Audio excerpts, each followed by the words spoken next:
Pretend that first one never happened. Hello, Fan Expo Canada!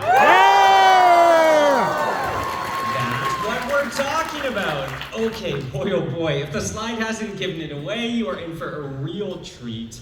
We have got two people associated with one of the biggest franchises of all time. You may have heard of it. It's called, what's the title? Back to the Future. That's right, Back to the Future. Oh my goodness. Please put your hands together for Mary Steenburgen and Bob Gale.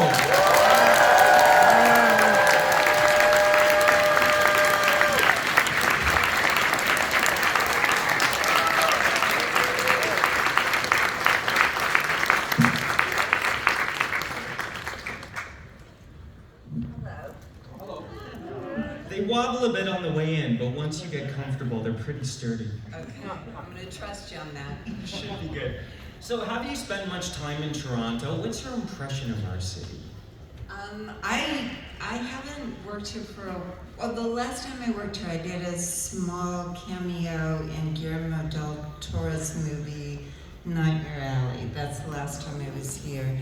But in the 80s, I just kept coming back here, making film after film, and I fell in love with the city, and we were here so long, we rented a house, and my children went to a little school here, and it was great. You're an honorary Torontonian, it seems like. Fantastic. Yeah, watch out for that. What about yourself, Bob? Spent much time in Toronto?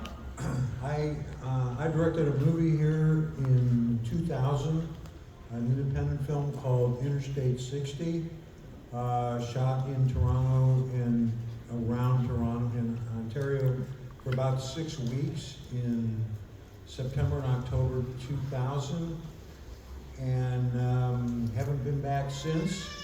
I was told then that Toronto has 2 seasons, winter and construction. Correct. And seems to be the case. I was saddened by the fact that the traffic coming into the city from the airport seemed just as bad as it is in Los Angeles. Certainly the city's grown a lot, but at this point, Toronto looks a whole lot like the inside of a convention center. This is true. Next time we'll have you brought in by chopper or something that really sort of befits you. Maybe DeLorean can land on the roof of the convention center. We've got a year to plan it, so it's fine. Now listen, Back to the Future 1 was of course years in the making and famously had some very complicated origin stories with casting and things like that. With so much of a focus on getting that first movie out there, did you already know sort of where the trilogy would go? Were you scrambling to write that when you saw the success of the first film? Oh no, when we did the first movie, we didn't think there would ever be a sequel.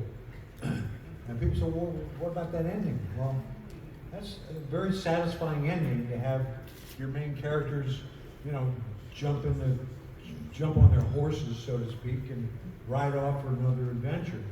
And as Bob Zemeckis said many times, if I knew we were going to do a sequel, I would have never had Jennifer get in the car, because when we finally got around to saying, okay, well, we're going to do a sequel, and we said, what the hell are we going to do with Jennifer? And you've seen it. She's unconscious for most of it.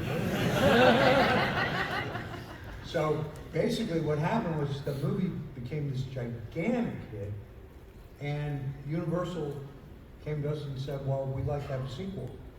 And we said, no thanks. And then the next call was, you guys don't understand. There is going to be a sequel. And you can either be on the bus or off the bus. So Bob and I said, all right, if we can make deals with Michael J. Fox and Christopher Lloyd, we'll figure out what the story can be. And they said, okay, that's fair. We understand that sequel without both of those guys in it is not something that anybody's going to want to go see. So the studio made deals with both Michael and Chris, and the president of MCA, Sidney Sheinberg, he said, I'm not only going to make a deal with them for one sequel, I'm going to make a deal 2. And it's like, wait, what? Just, okay, so he makes this deal very fortuitously. And then the next thing we knew, we're trying to figure out what is it going to be. And what we did was, first thing we did was we called up Leah Thompson and said, Leah, Bob and I are doing this sequel. We've got Michael and we've got Chris. Would you sign on? She said, yeah, if you guys are doing it, absolutely. And then we contacted Tom Wilson, and he said the same thing. And then we contacted Crispin Glover, and he didn't say the same thing. So we were in a very interesting position, because we hadn't written a word. We didn't know what the sequel was going to be. So we said, okay, we've got Michael, we've got Chris, we've got Leah, we've got Tom, and we don't have Crispin. What do we do? Well, so we decided, let's figure out how to not have Crispin in the movie, which is why he is a tombstone in Back to the Future 2. And in the process of writing it, we came up with so many ideas. Bob said, I think it would be really great to go to the Old West. And of course, we grew up on Westerns and we love Westerns, but there was so much material in this script that we wrote. I said, you know, Bob, there's 2 movies worth of material. And at 170 pages as one script, which would have been a 3-hour movie, didn't really work because we were suddenly introducing all these new characters in an Act 4. I said to Bob, give me 2 weeks and let me write this thing so all the characters can breathe and really develop everybody. And that included the character of Clara. So I ended up with a 210-page screenplay, which bisected, like right in the middle, just the way the 2 movies break up now. And Bob said, oh, I get it, this is a good idea to do it this way. So we went to Universal and we said, okay, we've got good news and we've got bad news. The bad news, because they wanted Back to the Future 2 for summer of 1989. And Bob was doing Roger Rabbit, and that was very complicated. It was running over schedule. We said we cannot deliver Back to the Future 2 in time for summer of 1989. However, the good news is we'll have it in theaters in time for Thanksgiving 1989, and we'll have Back to the Future Part 3 in theaters for Memorial Day 1990. And they thought we were out of our fucking mind. So Steenburgen said, no, we just want Back to the Future 2. We budgeted Back to the Future 2 with $65 million. And he said, I'm not making the most expensive movie ever made in Hollywood. So I went to our production manager and I said, I gave her the 210-page script, broke it in half. I said, budget this as if it were 2 movies. So we went back, after she did that, we had 2 movies that were $35 million each. We went back to the studio and said, okay, we can make 1 movie for $60 million, or we can make 2 movies for $70 million. That made him say, okay, yeah, that's a great idea. Yeah, then you're speaking their language, right? Exactly. One thing we'll come back to is that I really appreciate your restraint as a creator. I mean, nowadays everything, they would say, just make a 4-hour movie, or we'll just make 9 films in the series or something. And you had this vision that you really struck to, and I think that's one reason the series has so much longevity and is so beloved. The story makes sense. Well, that's true, and interestingly enough, one of the reasons for that is something that nobody really ever thinks about. But back in the days when we shot stuff on film itself, the actual physical film, it's expensive. And developing it is expensive. And putting it on reels, thousands of feet of film, it's expensive to ship that stuff. So if you could make the film shorter it saves the studio money. And if you go back and you watch movies of the 30s and 40s, you'll see all the actors are talking really fast. They just talk a million miles a minute. And why are they doing that? Because the studio moguls like Jack Warner and Harry Cohn, they told their directors, get your actors to talk faster, and it'll shorten the movie by 5 minutes if they say their lines faster. And yeah, it did, and it gave the old movies a great pace that movies don't have today. And now they don't care because it's digital, it doesn't cost anything, and it's easy to get the final version of the movie to the theater digitally, and so people get sloppy, and they don't want to say no to certain directors, and there aren't producers that are really strong enough to tell directors, you know what, you don't need to do that. You know, I watched Jaws again recently, which is one of the greatest fucking movies ever.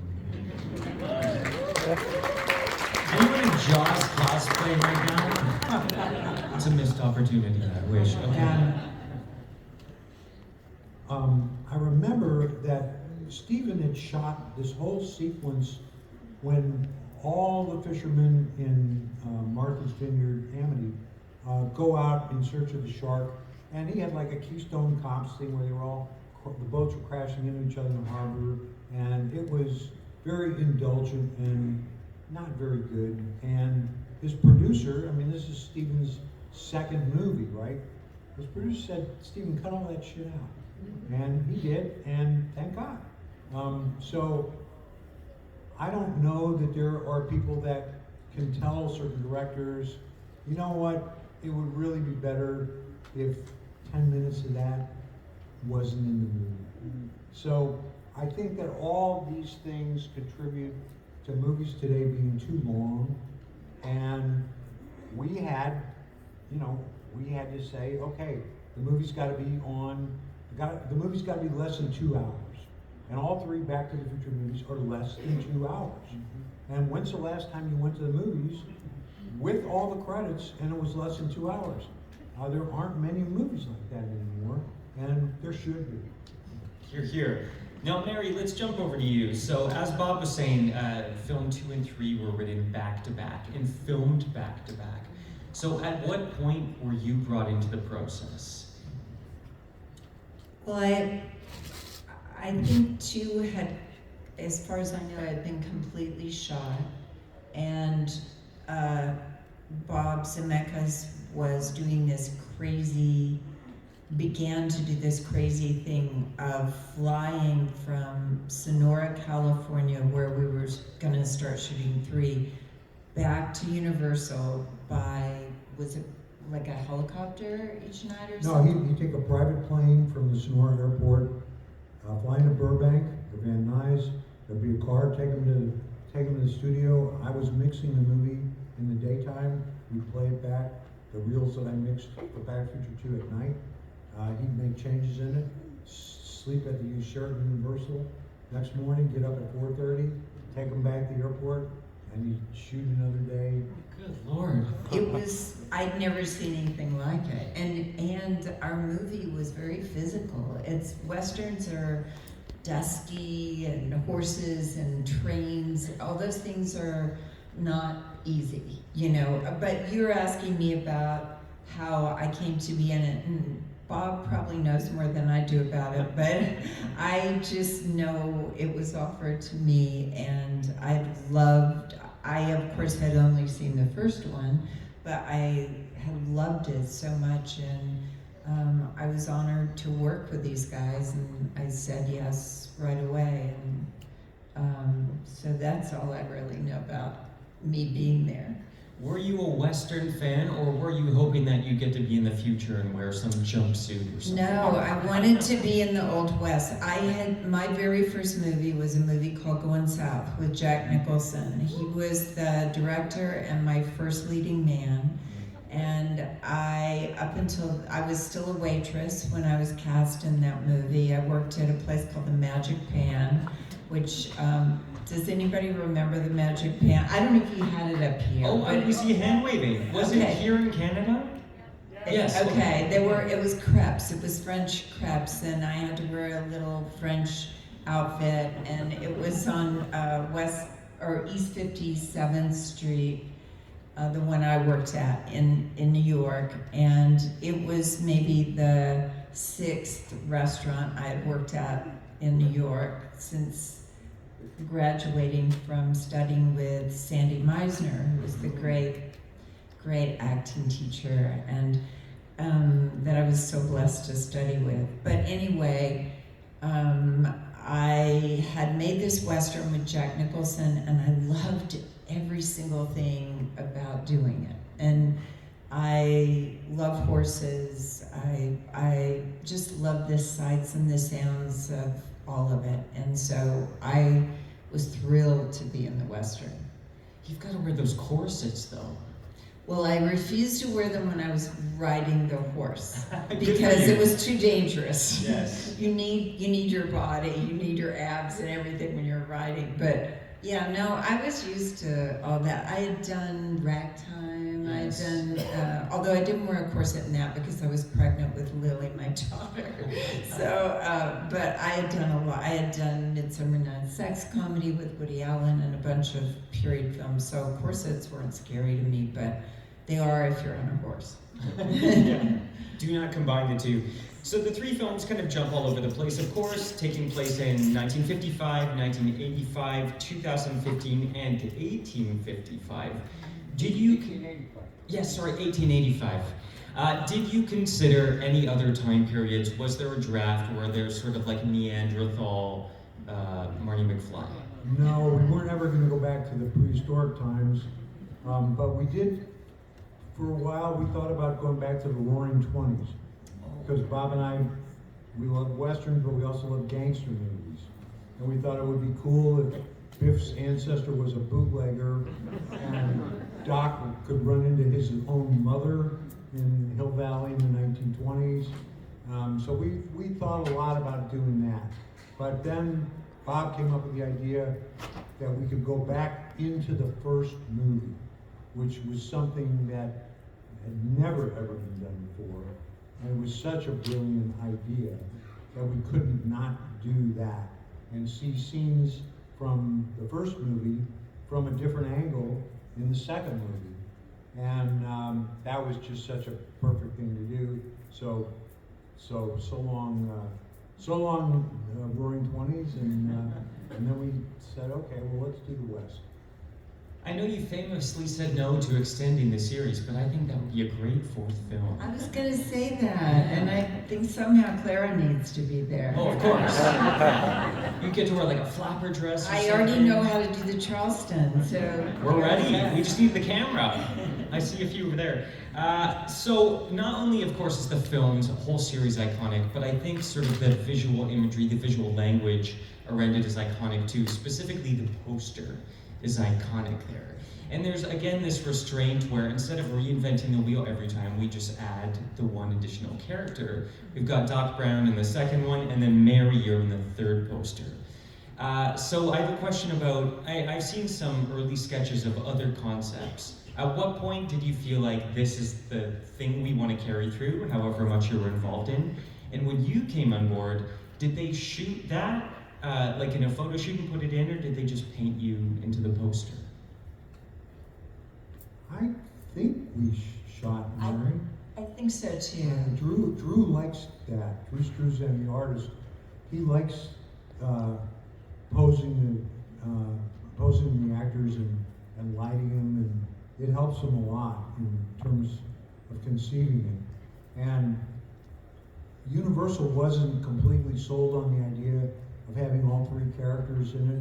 Bob and I were, so there were different versions of it. But this is it's a good lesson for everybody to learn if you're in a position where you have to ask somebody to make a decision about something. Don't ever give them just one choice. Give them more than one choice. Ideally, 2 or 3 choices, any of which you'd be okay with.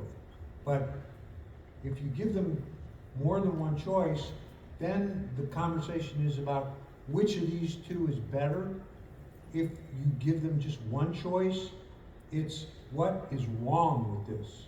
So the whole psychology of it completely changes, and you're not questioning the idea of what the posters are, you're questioning which of these two is better, and that's a better conversation to have than to nitpick the hell out of a single idea. But was that your favorite? Was that the one you were rooting for? Oh, absolutely. Okay. And actually, once Universal saw the other ones, it was obvious. Yeah, and you put all three posters next to each other, 1, 2, 3, duh. I love it. Bob, I recently saw the Back to the Future musical, which I love. Anyone else seen it? Fantastic, folks. You can still go. I don't think it's here till August 31st in Yes. Toronto. They have So, on a cruise ship. I mean, Oh, it's on a cruise. Well, if you want to go on a cruise ship, here's a great excuse. But if you're stuck here in Toronto with us peasants, then please go get a ticket and go to the theater. Speaking of that, though, Bob, in the program, it lists that you have been an expert witness in 25 plagiarism lawsuits. that's right. Are these all Back to the Future related? Are they to do with you, Mary? No, Okay. no, we got sued, I don't know, 2 or 3 times on Back to the Future. They stole my idea, that kind of shit. And the attorney, who was an IP attorney who defended us, really liked the way that I was able to answer questions succinctly and to the point. And a couple of years after one of these cases, he called me up and he said, "Would you consider being an expert witness on the case?" I said, "I don't know." He said, "Well, I'll pay you $250 an hour." I said, "Okay, you got my attention." And what do I have to do? And this was a case involving a movie called Medicine Man with Sean Connery. And he gave me a brief lesson in what copyright infringement was all about. And I saw some sample reports, and I said, "Oh, I can do this. And the next thing I knew, he was asking me to do another one and recommending me to other people.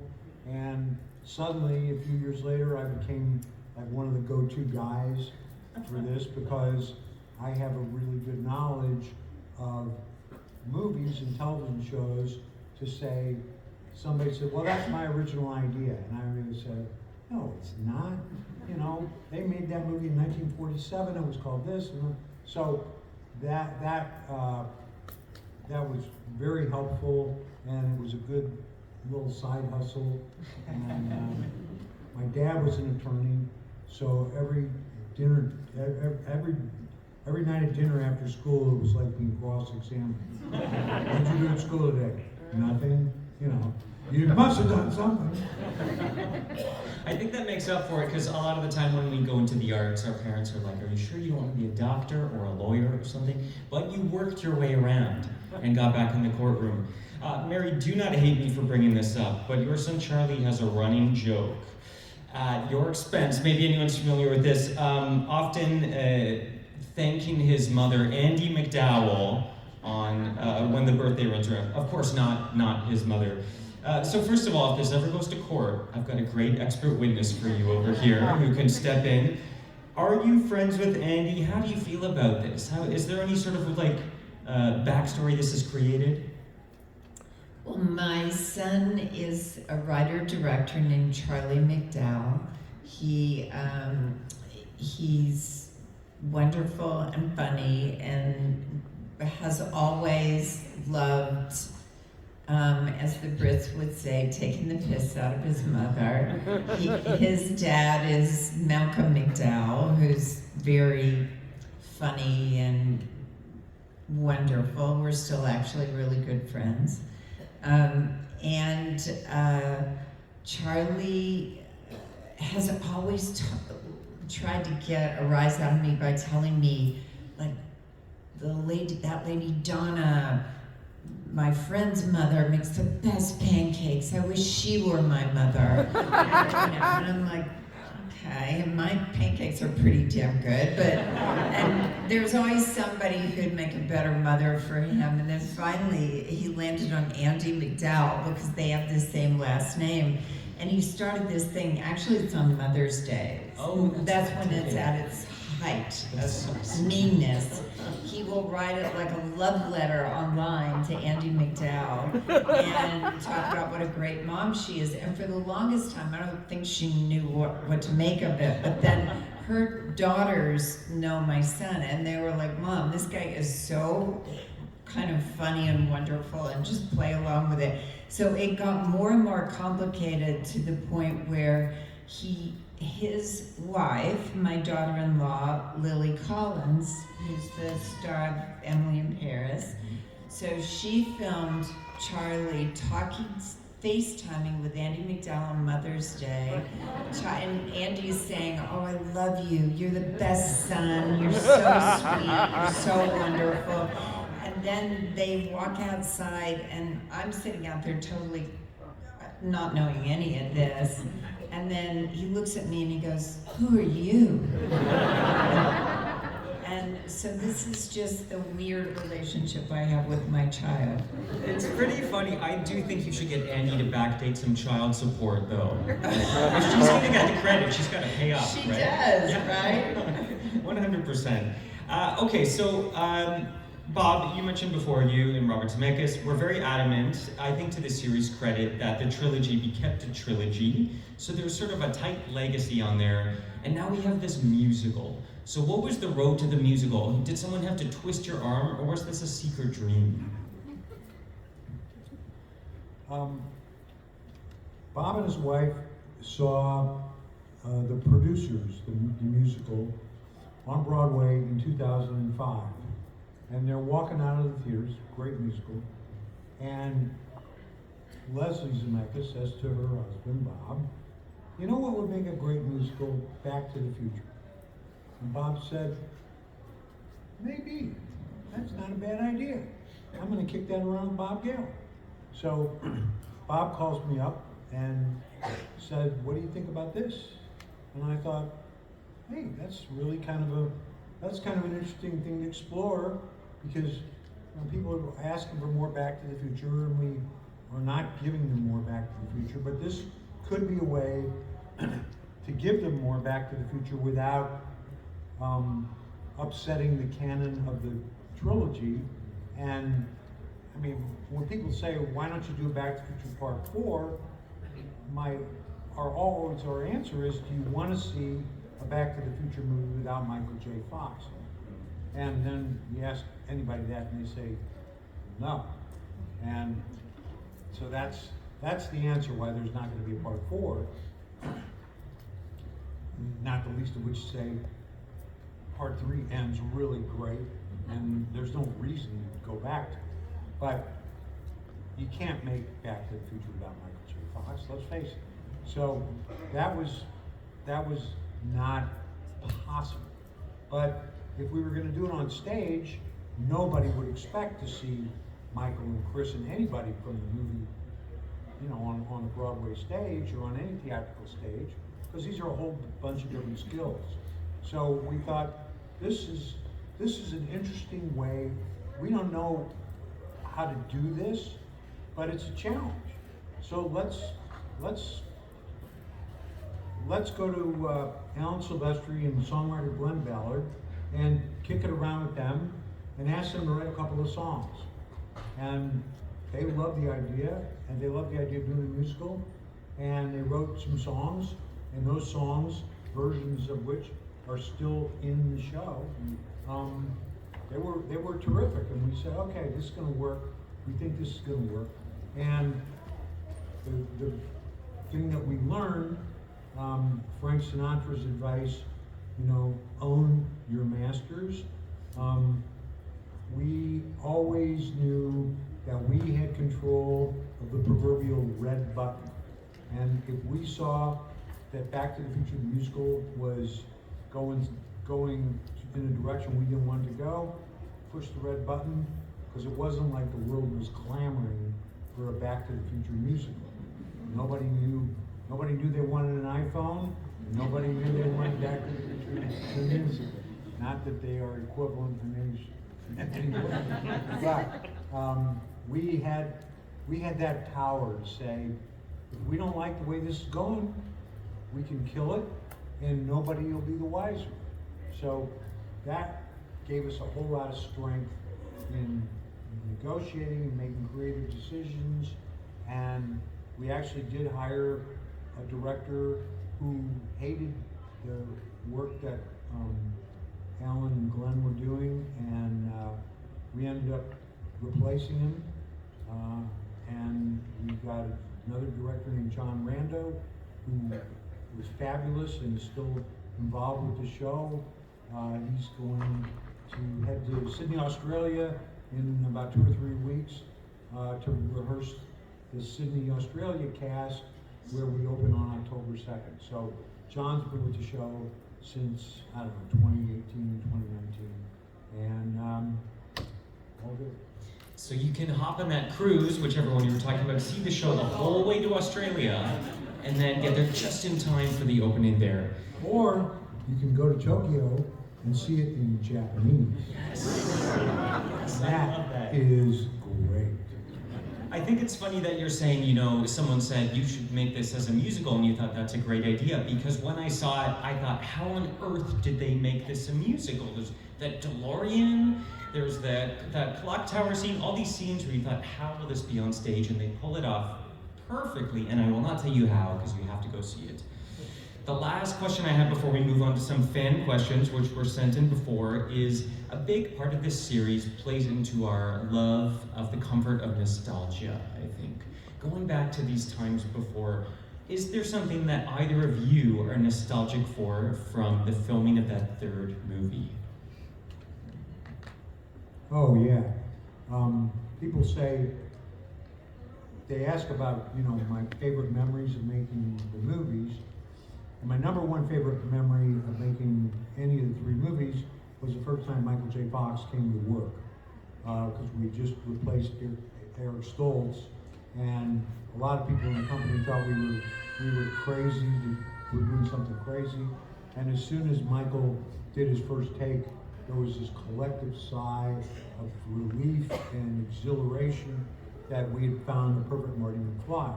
So that was number one. But number two, my number 2 favorite filming moments were when we were shooting the town festival on part 3. Because we were on location and it was quiet, we were far away, there was no traffic, there were horses around, I got to wear a cowboy hat to work. We had ZZ Top there, and they were the greatest guys. Little piece of trivia that nobody knows, I just found out about it. You know, in the first movie, the little Chiquita guitar that Marty picks up in the opening scene, that little yellow guitar, it was co-invented by Billy Gibbons, who was one of the members of ZZ Top. I had no idea. Anyway, and ZZ Top, they were the nicest guys, and they would jam with the local musicians that we hired for the square dance. And they were just entertaining the whole company while we were setting up. And the assistant director would come up to Bob Zemeckis and say, "Bob, we're ready to shoot." And Bob would say, "Let him finish the song first."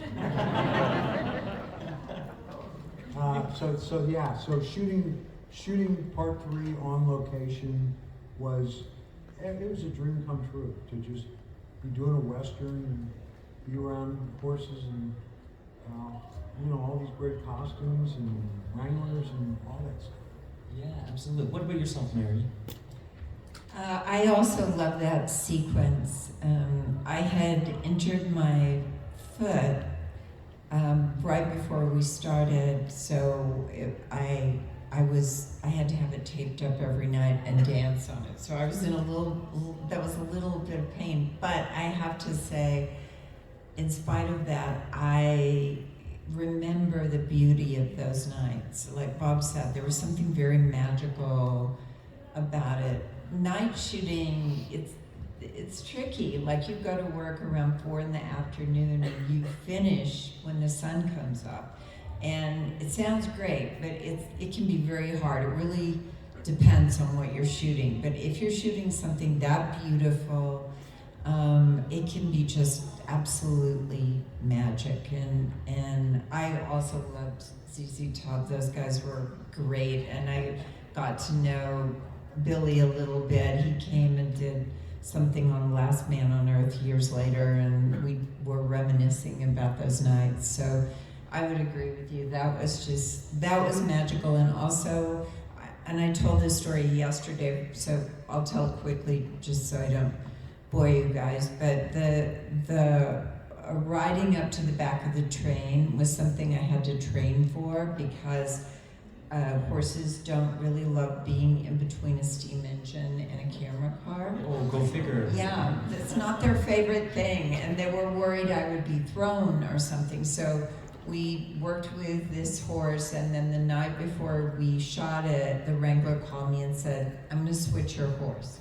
And I said, "What?" And he goes, "No, I just have a feeling." And I really trusted this wrangler, so I didn't put up a fuss for it. And the next day I got on the new horse, and the second I got on the horse, I thought, this is gonna be great. And so I raced actually they started, were you there that day when we shot that? I don't You know. don't, I bet you were. That may have been the commuting. Oh, you may have been commuting. On a chopper somewhere. Yeah, because it was morning, but we, the camera car and the train had to start at the same time, and when they got to a certain point, I had to really kick the horse and say, "Let's go," and we had to gallop into the shot and then go up and touch the back of the train. And this horse was just like, "Yeah, it's no problem, we're gonna do this." And then my brilliant stunt double, Jennifer, did this stand-in from the horse to the train. So that was a cool thing to get to do. Wow, all these famous swap stories. It's like Eric Stoltz and Michael J. Fox of horses. Basically, you knew right away. The swap worked. Okay, so let's switch over to some fan questions that were sent before. Mary, we're going to stay with you for one more second. How did you research playing an educated woman, specifically in the 1800s, like Clara? Well, I came from a family of teachers, so it was more about being a teacher. And that's not hard for me because my mother was a teacher, my aunt was a teacher, my sister was a teacher. I'm the black sheep of the family who didn't become a teacher. And so I think I was more concerned with just getting that point of view right. And also just the romance of falling in love with someone across time in a weird way, with this subject of time. That's my second movie was Time After Time, and that was also a time travel movie. You can clap for that one. I heard it bumping up. Come on. Yeah, it's a lovely film if you haven't seen it, and Yes, it is. It's very sweet. And so I loved that idea. So it was also just to try to get movies like The Searchers and movies that John Ford directed to have that kind of sense of the beauty of those performances, and try to include that in my work.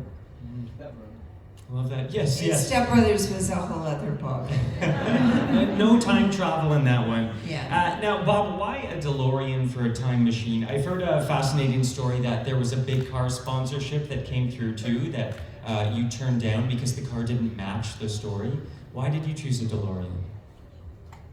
We chose a DeLorean originally, again, told some of this last night. The time machine was originally a time chamber, and Doc had to reconstruct it in the 50s inside of a refrigerator. Got a refrigerator and carried around in the back of a pickup truck. And one day, Bob came into the office and he said, "You know, Bob, I don't want to shoot all this stuff with Doc using a forklift to get the refrigerator on the truck. Wouldn't Doc have been smart enough to make a time machine mobile and build it into a car?" I said, "Yeah, that's a great idea." And he said, "What if the car was a DeLorean?" Well, John DeLorean was on trial in summer of 1984 on trumped up cocaine charges that he was wanted to make a cocaine deal to finance his car company.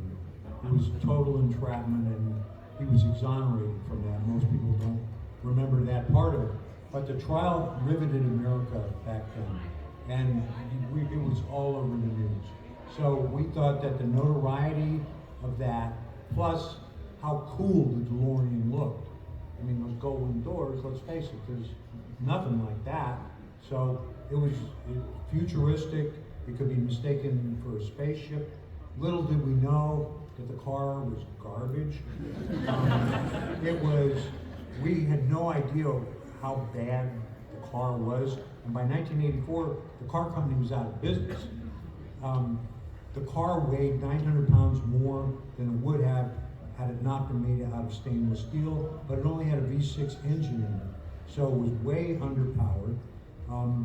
If you look at the speedometer of a stock DeLorean, it only goes up to 85. And what? And now it's because Jimmy Carter changed his national speed limit to 55, and he mandated that car speedometers not go up above 85. And the interior of the car is really small. Today it's not a big deal with little GoPro cameras and so forth. Back then, these big Panavision cameras couldn't even get a camera into the car. We had to cut the car apart, one of the cars. So all those shots that you see where Michael J. Fox, where the camera's like over his shoulder and he's driving, that was done on a stage in a cut up in one of our 3 DeLoreans, one of which we cut up. So when we went to do the sequels, first thing we did, we bought more DeLoreans and we put more powerful engines in. So this was, shooting with a car was something of a nightmare, but you know, shooting with Marilyn Monroe, we learned is a nightmare, but on film she looks great. So that's what we get with the DeLorean. It looks great, and yeah, we'd do it again with the DeLorean. We'd know more if we were doing it again, but yeah, so that's why. And the story that you're referring to are product placement people. We're always trying to come up with deals, and the woman that they hired at Universal to do this job, it's her first job. She didn't know how to do it. She hired a real sleazy guy who had done this on other shows, and the deals that he made, his company got 50% of whatever the corporation would pay. So they come to my office one day and they say, we can give you $75,000 on this deal. And I said, okay, Richard, you got my attention. What is it? And $75,000 in 1984 is a day and a half of shooting. It's a lot of money. He says, all you gotta do is change the DeLorean to a Ford Mustang. And I looked at him and I said, Richard, Doc Brown doesn't drive a fucking Mustang. Get the hell out of here. And that was the end of that.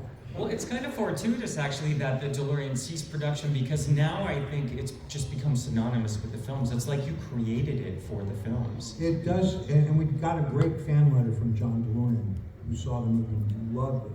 But few people know there was a car in the 70s called the Bricklin, B-R-I-C-K-L-I-N, built in New Brunswick, Canada. Did you have one? Okay, great, that's great, yeah. So you can Google that and see what it looked like. It was a going door car, but nobody ever put it in the movie. So nobody knows what it is, except for 2 people. We've got 2 super fans, yeah. Wow, I love that. Okay, we've got one more question, and Mary, we're gonna end with you here. What was it like filming those scenes with the wonderful Christopher Lloyd and falling in love with Chris? Well, Chris and I were, that movie I mentioned earlier, Jack Nicholson's movie, Going South, my very first film. The first, if you ever see that film, you'll see in my entrance into moviedom, my first scene in a movie, you'll see Chris Lloyd is there. He was also in that movie. And so I was this scared 24-year-old who had this huge responsibility of being the lead in a movie with the biggest star of our time, Jack Nicholson. He had done One Flew Over the Cuckoo's Nest, which was Chris's first movie, which he was also in. And I just was so honored and excited and scared, and it was the biggest thing that could have ever happened to me. And the person that was kind to me there and really kind of helped me through it was Christopher Lloyd. And he and his wife at the time were down there, and we would go out to dinner at night. I didn't know what hit your marks meant. I'm like, what do I hit something? And they're like, no, you like step on tape. So then I'm walking up to the tape, and they go, no, you can't look down at the tape. And I go, well, how am I supposed to know where the tape is if I don't look down at it? And they're like, I don't know, but that's your job, you know? And it was like, Chris Lloyd was there for me during that film.